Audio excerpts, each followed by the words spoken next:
Hello there everyone, welcome back to another video. Today I'm going to be talking about how I got physically prepared for phase 1 training, because a lot of people have messaged me. They're really worried, they're not sure what to actually train, what to do.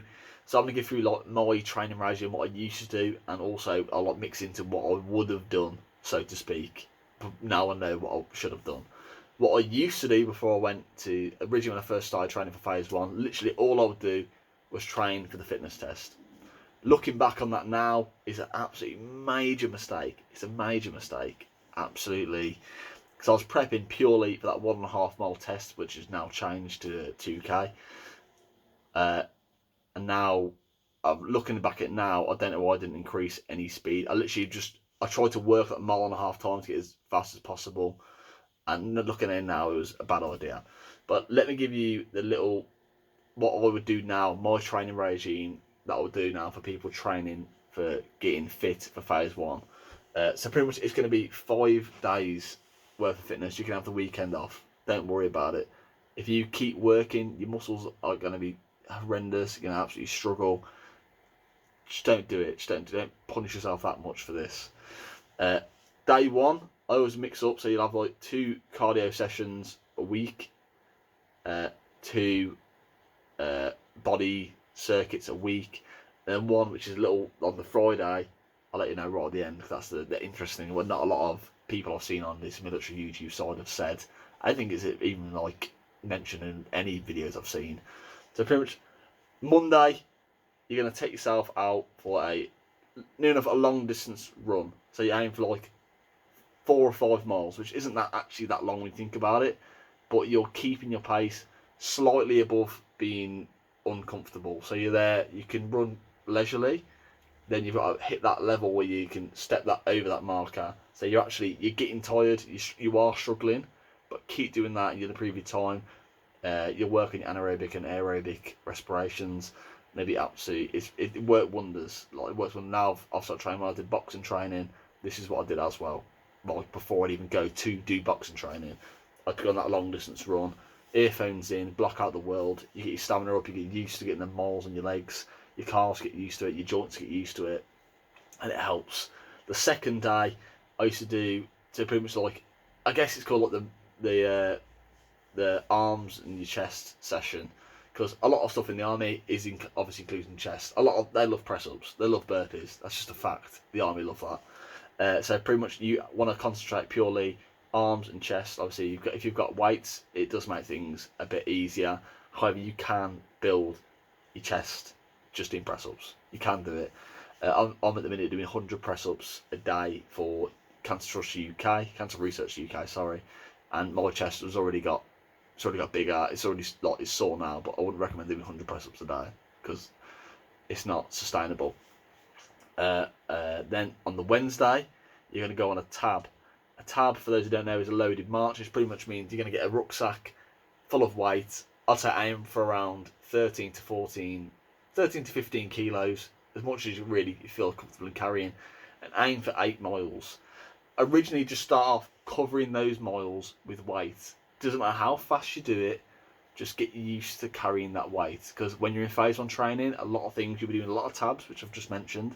But also when you're on exercise, everything that you need to survive, whether that's your clothes, spare boots, your food, your sleeping bag, everything that you need to survive is kept in that bag on your back. You've got used to carrying that weight.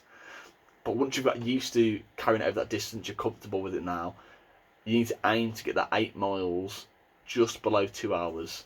For people like, oh, that's really hard, it's really hard, I'm struggling with it. Once you start to get used to stabbing, your shins get used to it. Obviously your shins, you'll probably feel quite a lot of pain for the first mile or two, and eventually your shins just get used to it. You let it used to it. If you are struggling with your your calves, when you next see a downhill, have a little run. I get them people like, whoa, I'm carrying weight, how can I run?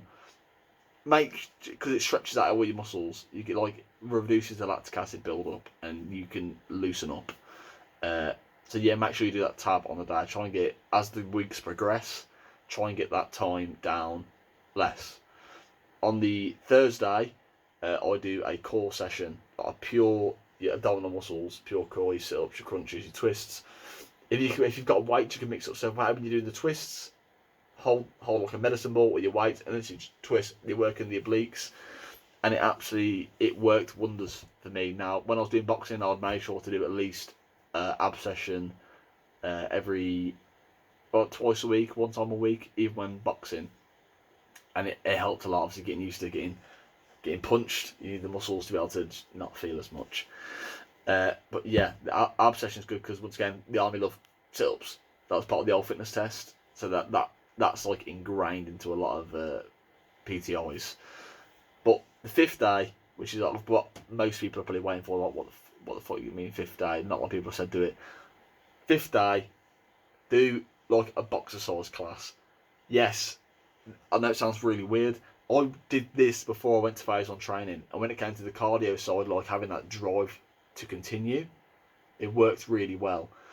Boxing in general is one of the fastest ways to lose weight. When I was training for boxing, not this year, the year before, I went from 112 kilos down to 91 kilograms in, I think it was 8.5 weeks, which is, obviously that includes healthy eating, and I was training quite a lot for boxing, near enough every day, pure boxing training. But I lost all that weight. I wouldn't be able to lose that weight if I just did running. I wouldn't be able to lose that weight if I just did tabbing. Boxing is probably one of the best ways to lose weight that I can find. And also, it's a Friday. It's a really, really good pump. Really, really good stress relief. If you can literally get yourself a boxing bag, say like if you've got one already, even better, a heavyweight boxing bag hooked up onto your wall outside in your garden. If you do, say, 2 minutes, literally basic working pure on the movements, you can still work up a sweat, and say like at the end you do 3 rounds of 2 minutes, blasting it, just working as hard as you can, trying to break down the bag, using your hands as well as you can. But yeah, the box size is probably one of the, I've never seen anyone mention it, but yeah, it's one of the top things I recommend to do. Most people don't like to do that sort of thing because you box on your own. I sometimes, when I want to lose weight, will do shadow boxing. So I'm there, jumping around the floor, throwing out hooks, and it does work. You get a sweat on. If you work hard enough, you can lose weight and you can get fit. But then, say like once a month, this is one thing I was going to mention. Once a month, make sure to run yourself through the army fitness tests. I might do a video on that in the future, which would be pretty cool.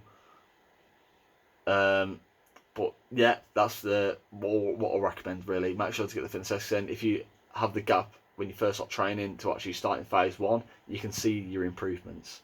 But yeah, it has been King Sloth. Hope you all have an amazing day. I'll see you all soon.